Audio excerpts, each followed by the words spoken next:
In Spain, rescuers search for 17 missing migrants.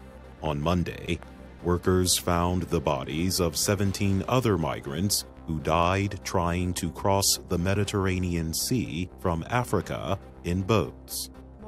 The United Nations says officials in Iraq found more than 200 burial places believed to contain the remains of many people killed by the Islamic State militant group. And in Cameroon, President Paul Biya takes office for a seventh term after a disputed election and increasing unrest in an English-speaking area of the country.